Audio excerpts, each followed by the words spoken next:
let's see if this is on.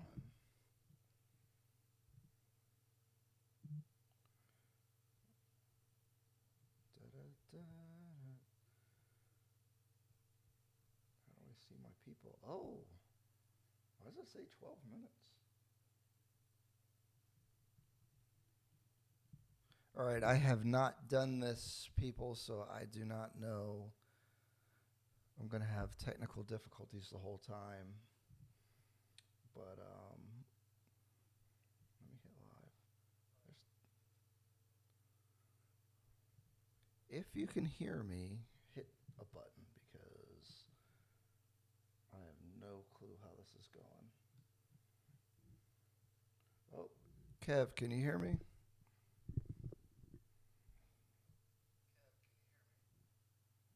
Oh, there's a delay. It's like so meta right now.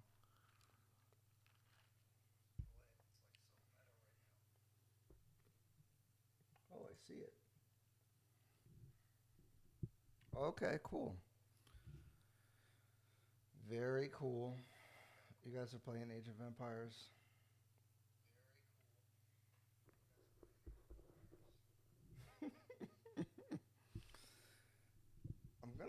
I'm gonna be struggle streaming today. I don't know if anybody's gonna hop on, but I have some things to say. I'm doing it on Facebook Live because that's where most of my people are, but eventually I'm trying to port it over to YouTube.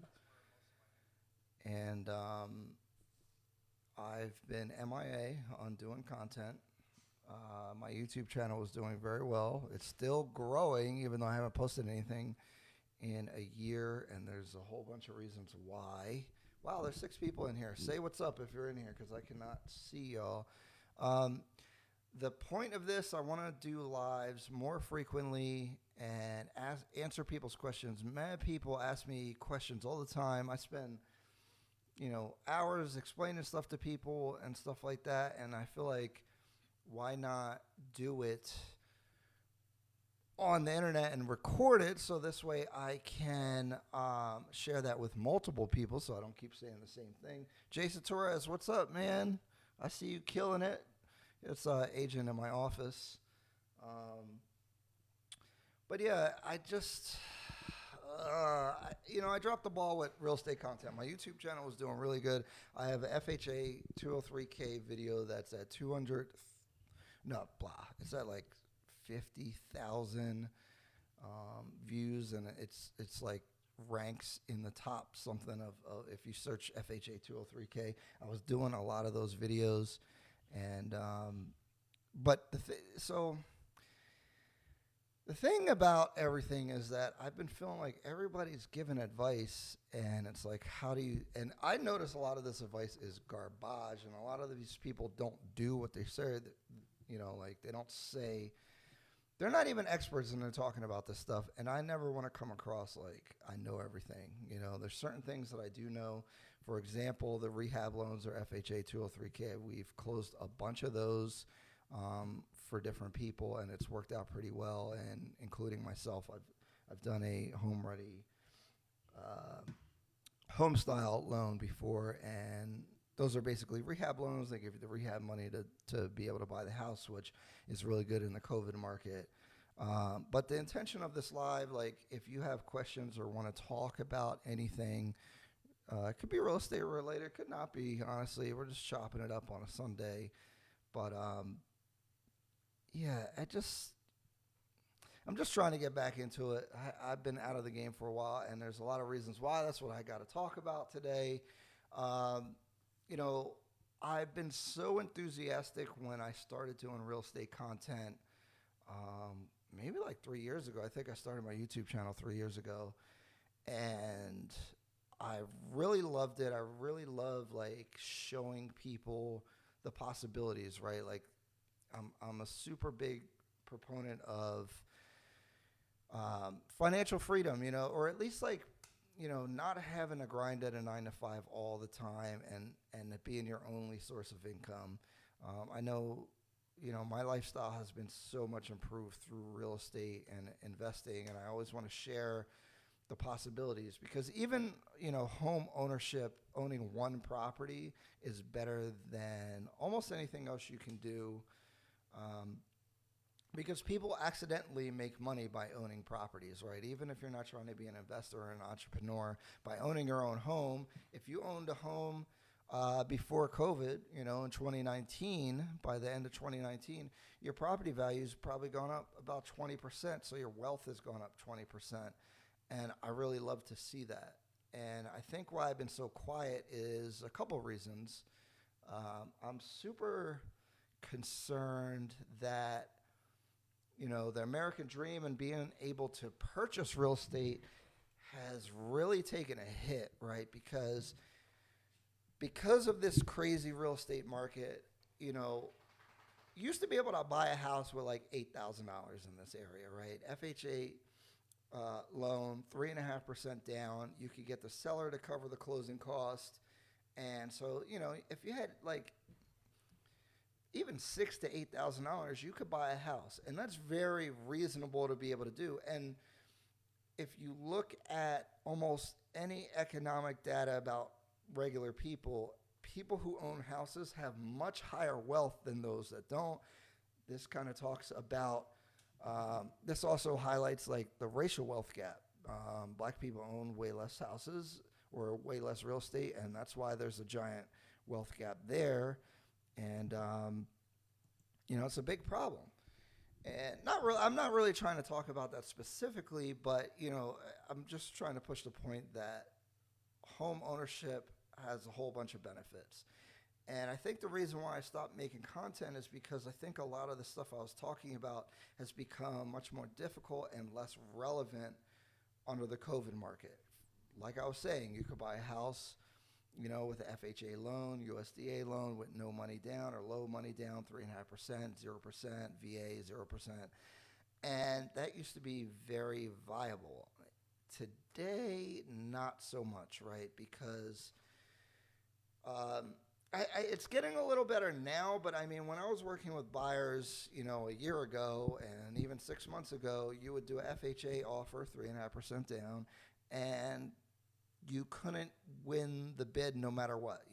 Even if you paid more money, you offered more, people just didn't want to accept your FHA offer because it's considered a less strong offer.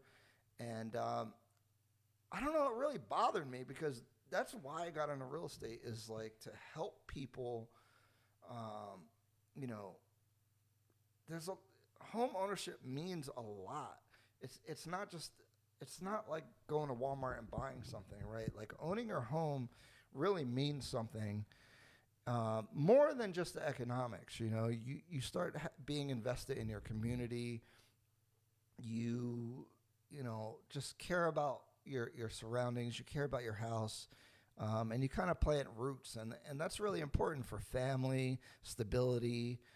When you have a family or kids, it's really important, your school district, things like that. And I always wanted to promote that and help, people achieve that, especially people who didn't think that they could.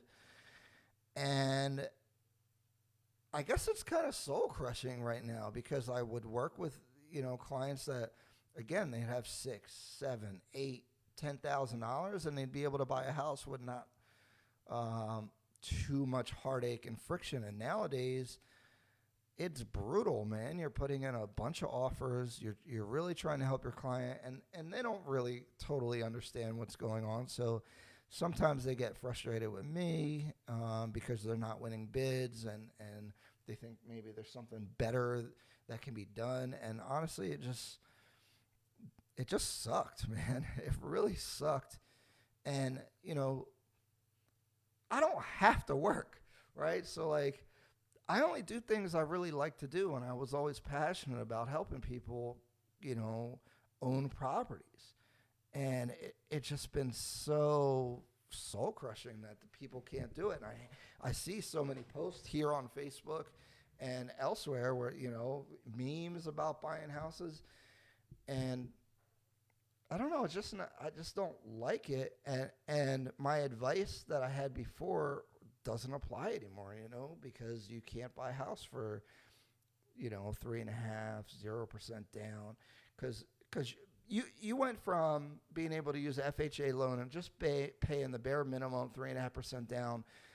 Say that's $8,000 for, what is that, a $200,000? Let's see, 200,000 times 0.035. That's $7,000, right? You could buy a $200,000 house for $7,000. It's going to cost you a little more. That's why I said 8, right?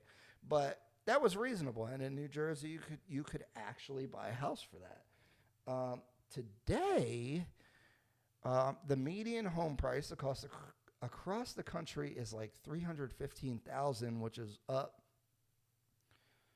25% from 2 years ago. So it might be more than that. Actually, I had to look it up, but I've looked it up, maybe a couple months ago. So it's jumped from 200 something thousand to 300,000 for median home prices, and it sucks, man. Like, because now, even if you could get an FHA loan and you're buying a $300,000 house instead of a $200,000 house, you're going to need significantly more money.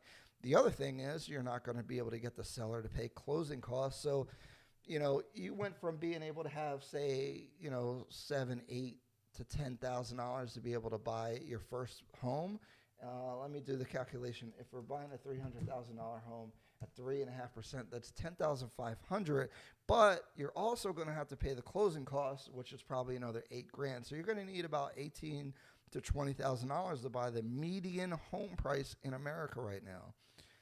And that sucks, man. Like, it makes the little guy. It makes it so much harder to get your foothold in home ownership. And again, I really believe in home ownership. So it really sucks, man. And so I almost don't work. Right now, I haven't been working with buyers as a real estate agent because the passion's not there, and it's really unrealistic. Also, my second point here is that I don't know if it's a great time to buy a house because the market's so hot. I do have my own prediction about the market, but I think everybody's saying different stuff, and I'm not an economist, and I don't know what's going to happen. I do have an opinion about it, but I don't like to make predictions about this kind of stuff. So, we'll get there, but right now that's not really what I'm trying to talk about. The other thing, obviously, is me and my business partner Otis are real estate investors. And we finally, we were struggling. We were struggling. Our first real estate investment together with our LLC was in Camden, New Jersey. We flipped a house. We bought it for $40,000, sold it for $103,000. We put about, what did we put? We put about $40,000 in it. We made $13,000 in 18 months. It was a struggle. I was in there breathing the asbestos. But, doing demo and all the work. And we really didn't make a lot of money. Like, if I told you make $13,000 in 18 months, that doesn't sound like a lot. But that was our first step, right? And after that, we did a flip in Pine Hill, New Jersey, and we made actually like $35,000. And we've done multiple flips after that. And we would only do one at a time because we didn't have enough capital to do more. We finally, in 2019, we purchased 2 properties to flip, and then we ended up actually doing a rehab, and then we actually kept them to rent them out, and then we've refinanced them. It's like flipping, except for you keep the properties. But COVID hit, and we haven't been able to purchase any more properties. We just started ramping up to do multiple properties at a time, which was a goal of ours. And it's like the reason why we can't buy flip properties is because prices are so freaking high. And I don't think it's a good idea to flip now. So a lot of people ask me, they want to get into real estate. Like every day somebody talks to me about this. And it sucks because I'm not the guy to tell you not to do something ever. Like, I think anybody can do anything. Everything works if you do it right. But the way the market is right now, it's really dangerous because you have to pay more for the property. It might sell for more, but if you mess up your rehab, you're going to lose money because the profit margin's a lot smaller. So I think it's risky to get into. Plus, more people are in it. Every time you try to buy a house, it's way more money that you're having to offer. I mean, we've put in so many offers and been outbid, and we think what the other people are paying is crazy. So I haven't been working with clients that much, and I haven't been doing real estate investments. What have I been doing? If you're on Facebook, you probably know. I bought a house so even me, I was a victim of, or not a victim, but I had the same issues everybody else had. I was using a VA loan to purchase a property. I put in multiple offers on properties in West Hampton where I prefer to live, and none of them got accepted because I want to use the VA loan with 0% down, and I'm not able to win a bid. The only reason why I got this house, which I'm in it now, is because I knew the guy that I was buying the house from, and so it was never on the market. Even then, I feel like I overpaid for the property. I've actually sold houses in the same neighborhood, a very similar house to this one, and it sold for $240,000 or $250,000. I ended up paying $300,000 for this house. I was cool with overpaying for it because this is not a business transaction, right? I've never really spent money on myself. I'm 33 years old. I've been grinding since I was like 16. And I always had a plan to do this real estate stuff. So, it wasn't a business move for me. This was like a luxury purchase that I wanted to have the pool. I wanted to have the outdoor entertainment space and be able to have like cool parties and gatherings and networking events here and stuff like that. So that's why I bought the house. Don't ever, ever, ever, ever, ever buy a house for market value, which I paid top dollar for this house, and then I renovated the whole thing, which is like the dumbest thing that you could do, like financially. It's really bad. So, okay, if you guys are listening on Facebook Live right now, if you have questions or whatever, put it in the chat. Also, if you want to get on the Zoom call, and we could just chop it up, I can answer your questions, or we could just chat. Let me know. I'd love to, keep the conversation going that way. I do have a monologue to talk about, but if you want to chime in and get on the Zoom, definitely let me know. I may have technical difficulties trying to run all this technology, but we'll see, because I see Otis is in here. Hold on. Let me see if I could show him real quick. How do I do this? Boom. Oh, there he is. Unmute yourself. How do I unmute you? What? Yo, Yo, can what's they up? hear you? I don't know. Yo, if you're in the chat, see if you can hear Aaron or Otis. What This up? is. Hold on, let me bring up Facebook. Up. This is crazy. I don't know what I'm doing. Oh, he can see you. Can you hear him? Oh, I got my notes on the screen. Okay, can you hear Otis? Kevin's in the chat. So Otis, or I call him Aaron. We grew up together. He's my business partner. I can't get anything done without this guy. He's the contractor. He makes everything look great. I just give him problems. I give him a headache. I say, yo, listen, we got to get this extra nice stuff in here. We can't just do it regular. We got to make it weight 10 times harder. Oh, you can hear him chewing the gum. Okay. The idea mill. Yeah. I come up with the ideas and then he actually does it. So, you know, this is so weird because I have the webcam here and then I have my camera there. So it's like so weird. But what was I saying? I'm gonna go back to my monologue, but I'll talk to you. But if you want to hop in, let me know. Let me see. I'll switch it over. Okay, I'm being fancy. I'm being super fancy right now. What was I saying? So we got Otis in the chat, but that's how we'll do it. the Zoom is in the description. So if you want to hop on and join the conversation, just join the Zoom. I'll admit you in there. You can ask your questions. I'll give you my best advice. I'm not super big on giving advice, but I can give my opinion on what I think about stuff. Otherwise, back to me buying this house, right? I paid $300,000 for the house, and then I renovated it. There's no way the amount of money I put in this house, there's no way that this house is worth what I put into it because I'm doing ridiculous things. I'm spending ridiculous money to make things exactly the way that I like. So just if you're in real estate or if you're buying a property and you're doing like very custom stuff, the value is not going to come back to you. Know that you're doing it for you as a luxury item and not to improve the value of the property.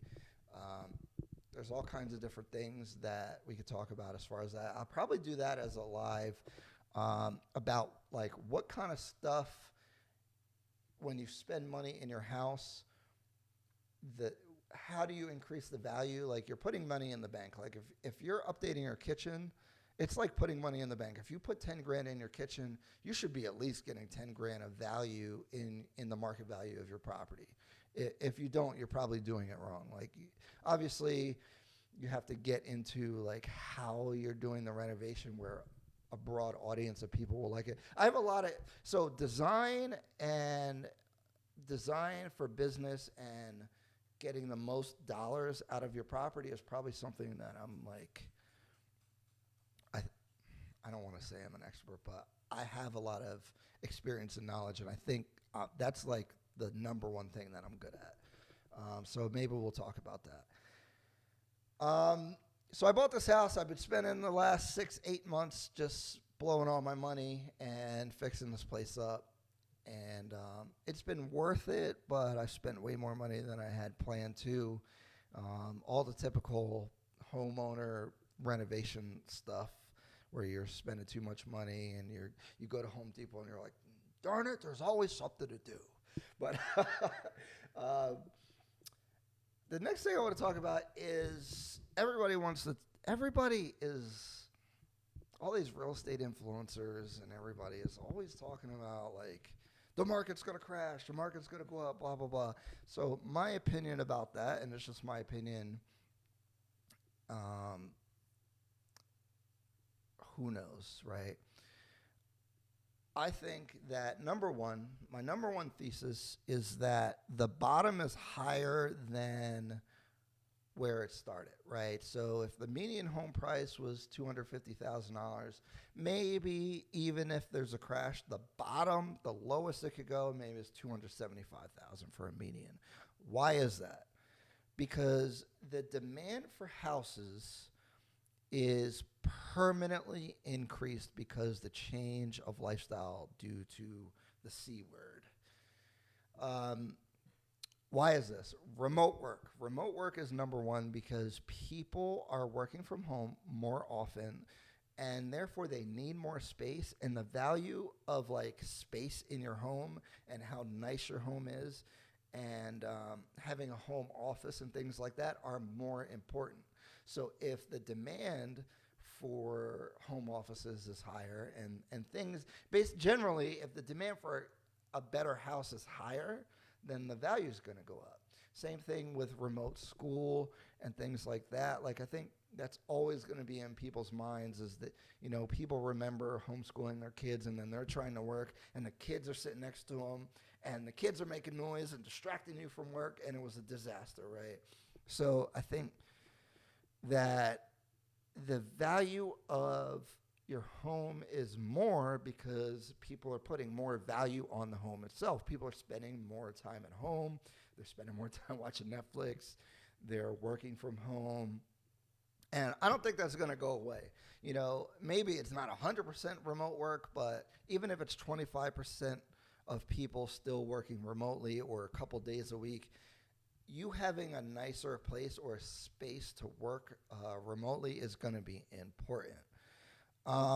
Number two, on my positive sides for the market, well, it's not exactly positive, but I'm up here in New Jersey, and I think that Um, the South is going to the southern states population is going up, and people are moving out of cities, and I think that's going to continue.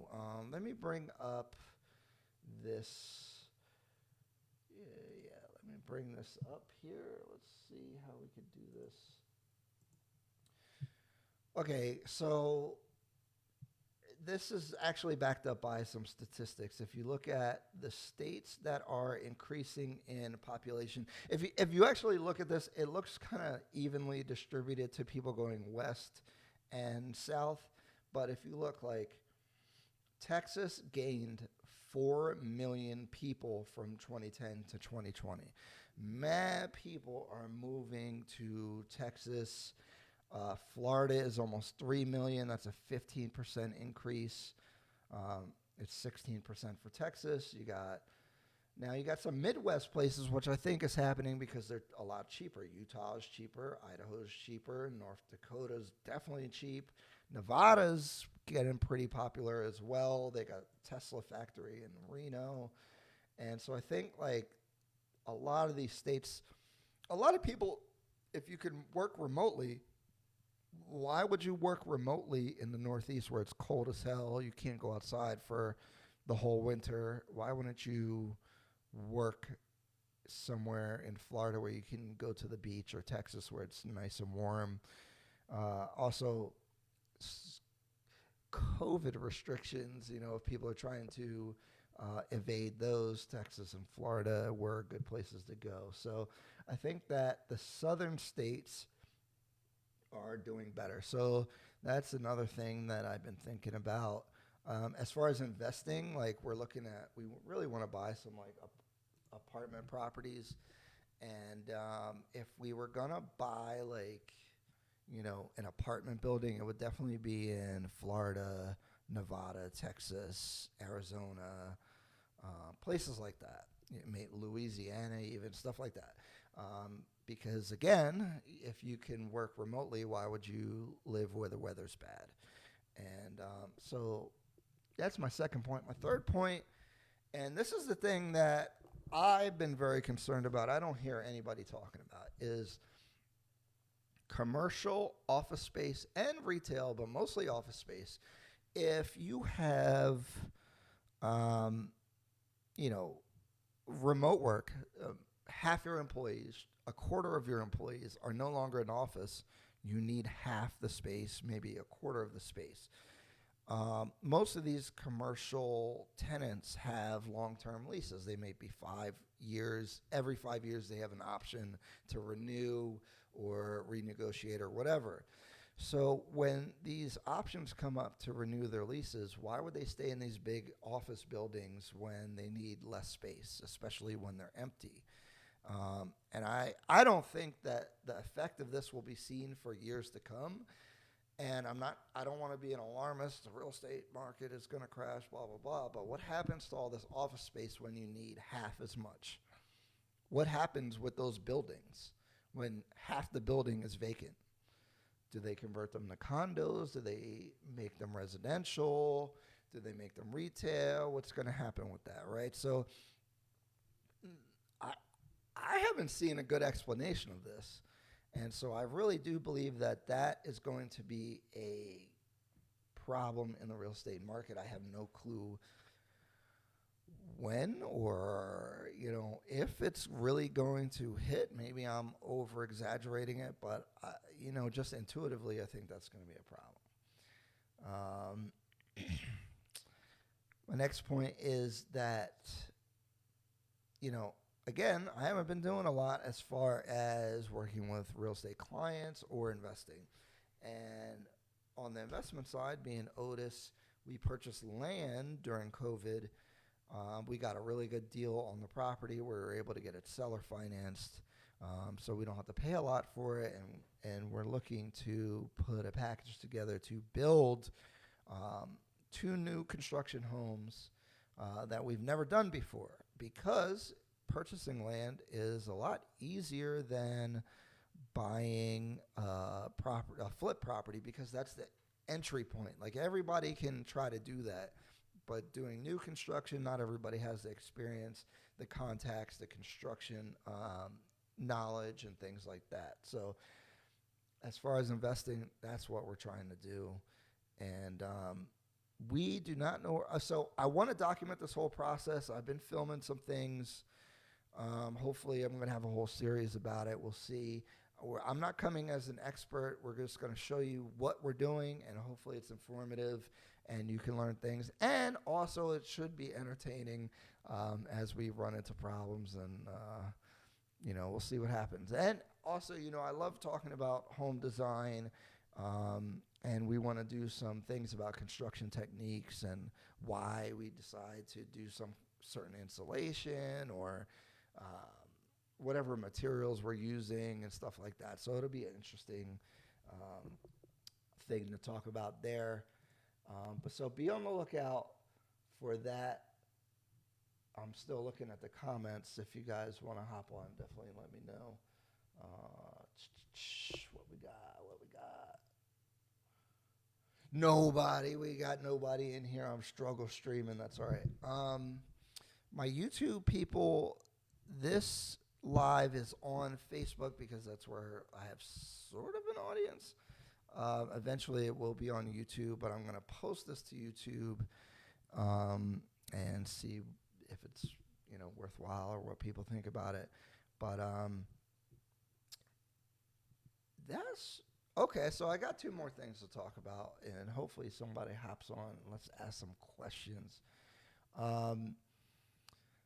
I've been really annoyed at I'm kind of hating right now because I've been slacking on my own YouTube content, but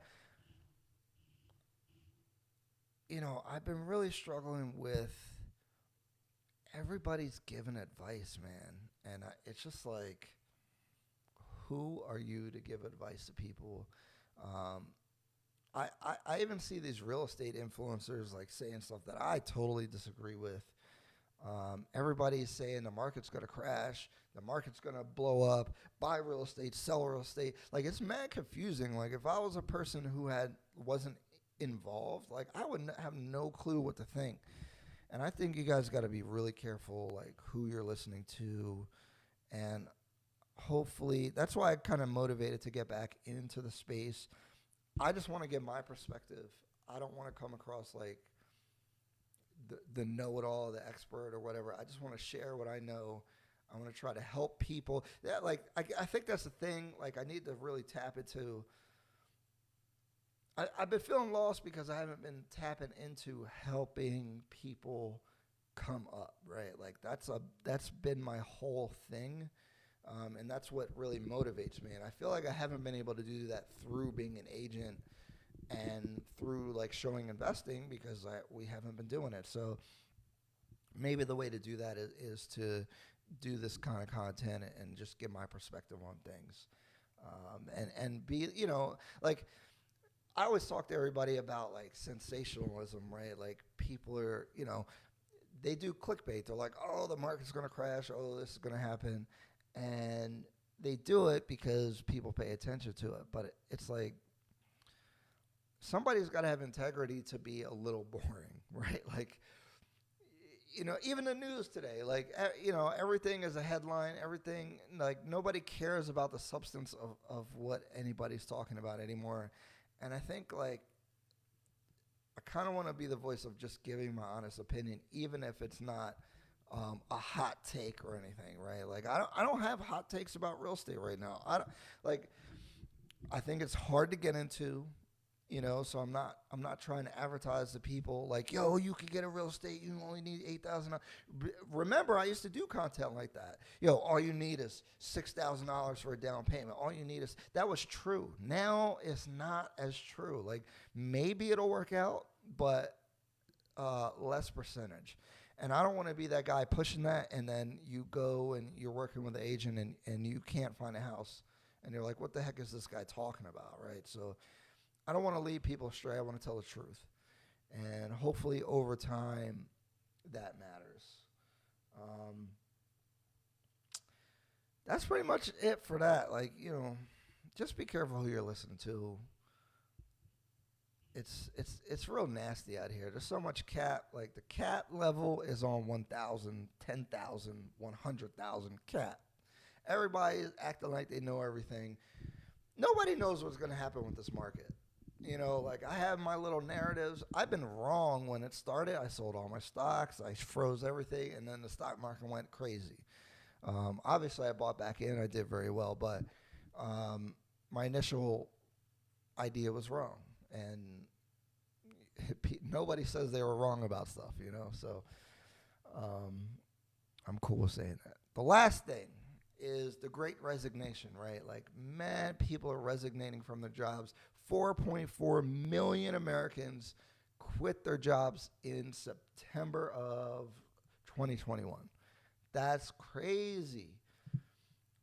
I think people are realizing the value of things other than money, and I think that's a good thing. But how is this going to affect the economy? I have no clue, because what the heck are these people doing that quit their job? What are they doing? How are they paying their bills? I think that's a big factor in what's going to happen, because there's mad people trying to be entrepreneurs. Not everybody can be an entrepreneur. Not everybody can do their side hustle and pay their bills. So I don't know what's going to happen, man. I really don't. Let me bring up this article here. I promise I'll get faster bringing this stuff up. Yeah, see, a record this is World Economic Forum. A record 4.4 million Americans left their job in September of 2021, accelerating a trend that has become known as the Great Resignation. So probably a lot of you guys, some of you guys have quit your job or know people that have quit their job, and I'm wondering, what the heck are they doing? So if you quit your job, I'm curious, what are you doing now? One major driver appears to be that many workers are no longer willing to put up with working conditions and pay accepted prior to the pandemic. So we're seeing inflation where basically the value of your money is going down because the cost of everything is going up. So you can buy less things with the same amount of money, and that's basically a tax for having cash. If you guys follow my Facebook page, I always was saying cash is trash, right? And it's because if you just sit around with $100, if I have $100 in my hand, I could buy a certain amount of things. Next year, I'll probably be able to buy a significantly less amount of things with that same $100. And so I'm losing money, even though it's still $100. And that's why I'm a super big advocate for investing and getting, assets, being a part of the economy. And that's why it's so frustrating, because, again, it's harder to get involved with things like real estate. Now, stocks, cryptocurrency, easier to get into. So, yeah, I mean, people are quitting their jobs. What the heck is going to happen with that? I really don't know. Are they going to end up having to go back in the workforce? I mean, you see all these businesses with help wanted signs, and they're paying more money. But that's been a passion of mine, is like the little man, like the working person. Like, I always feel like that's a tough life, man, just following orders 40 hours. Like, the bulk of your life is like listening to other people, and usually your job's like a regular job kind of sucks. And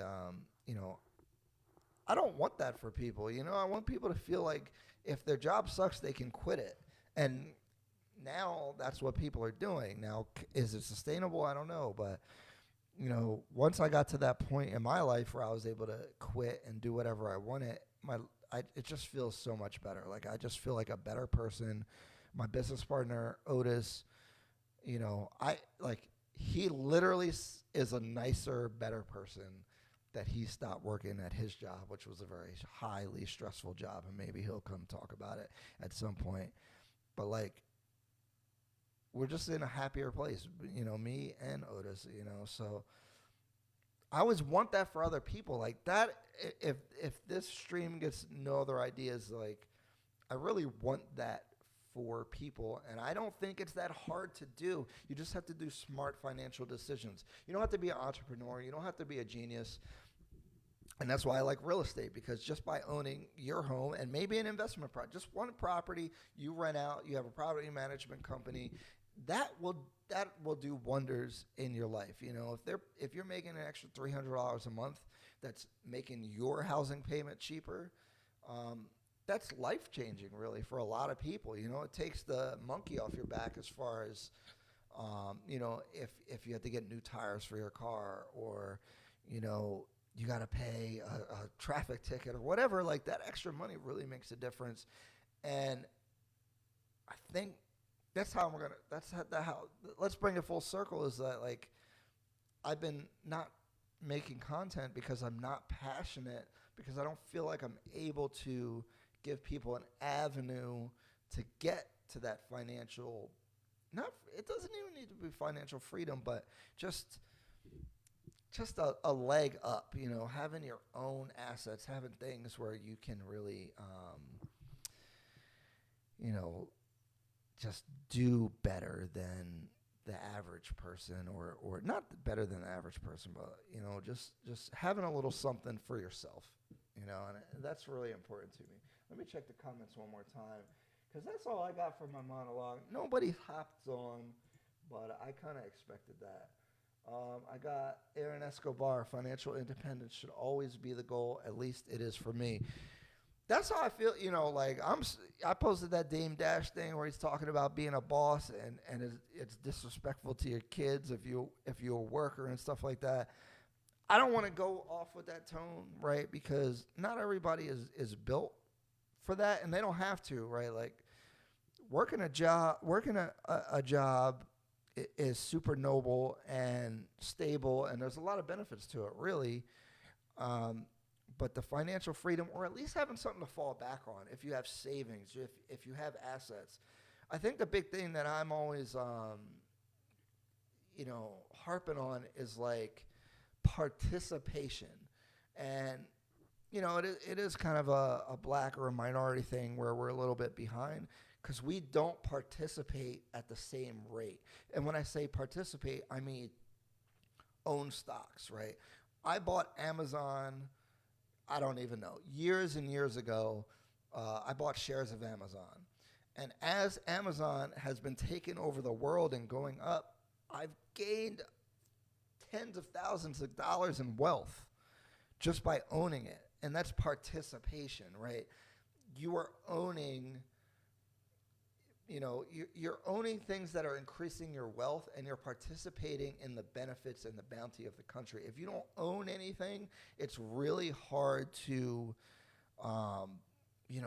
get to that financial security. I won't even call it financial freedom, right? You might still have to work a job to pay most of your bills or whatever. But if you have $100,000 saved, which sounds like, when I was 18, $100,000 sounded like an unobtainable amount of money, and now it doesn't. And it's not, because I've never made more than like $50,000 a year at a job.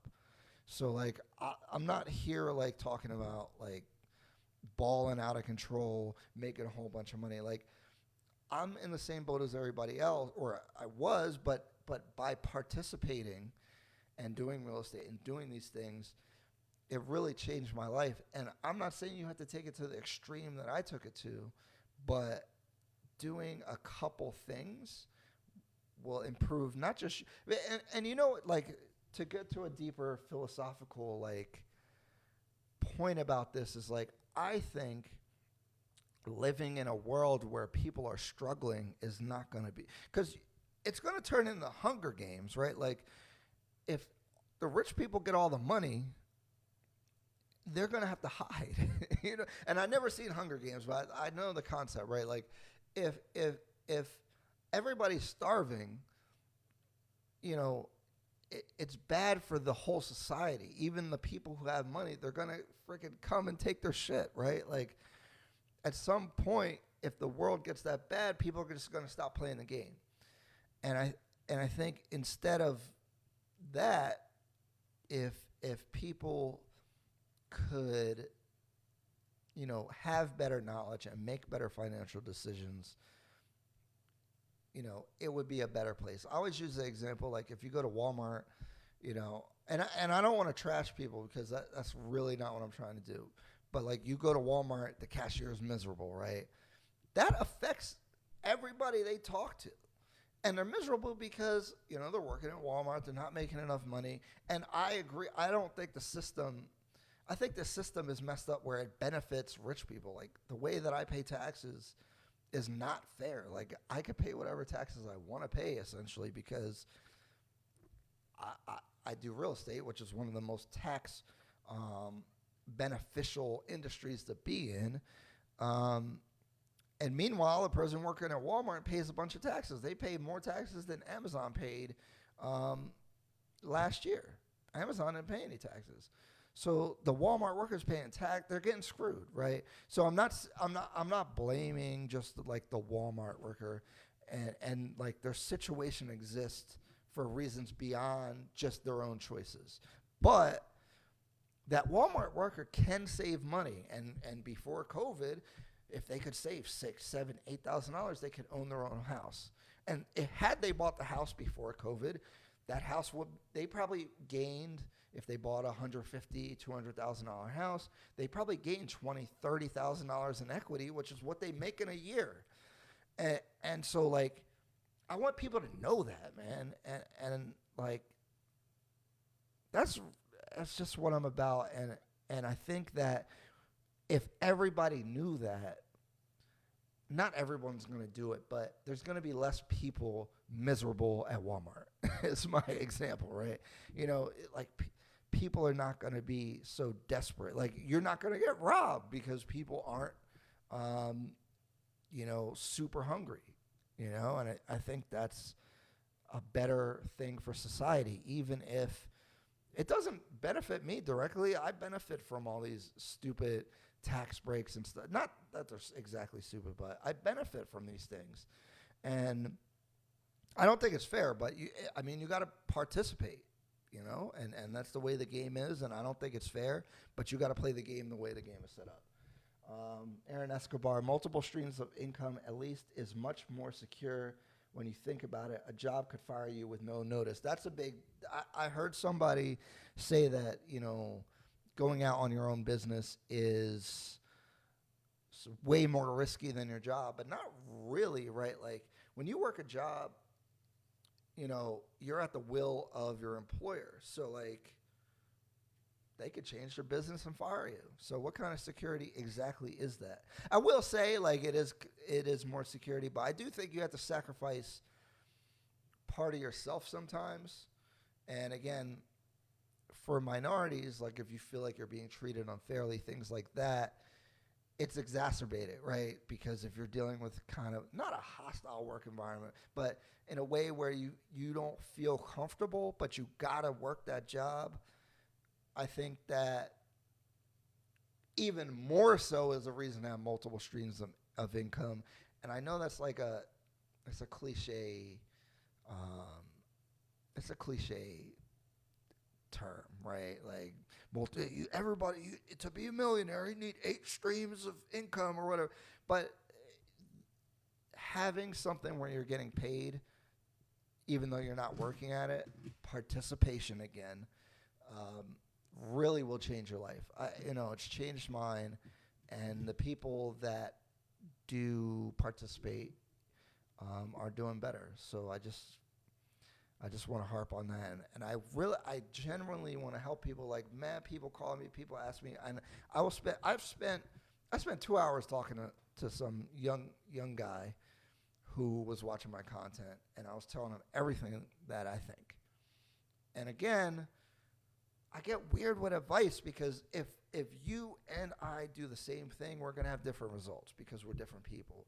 But I just try to give my best perspective, and hopefully, good things happen for them. So, that's kind of my take on that. Let's see if we got any more comments. No. Struggle streaming. That's all right. I think this went pretty well. Hopefully it was informative. If you guys on YouTube have topics that I should talk about or ideas, definitely let me know. If you're on YouTube and you want to add me as a friend on Facebook so you can get in on these, just send me a message with the friend request, because I ain't accepting that shit with no with no message because I don't know who you are. But I'll accept it if you say, yo, I saw your, I want to jump on your live or whatever. Just do that. Again, eventually I'm going to port this over to YouTube. But until I build up a little audience, I will not do that. And I plan on trying to do this every day. I don't want to say that yet, but I'm trying to do 7 o'clock every day. Eventually, I'm going to turn it into a podcast and have guests on and talk about different things. It's not just going to be real estate because, again, I don't have a lot to say about real estate right now. There's not a lot going on. I'm chilling, waiting, trying to see what's going to happen. So we'll see what's up with that. But that's all I got, guys. See ya. How do I stop this?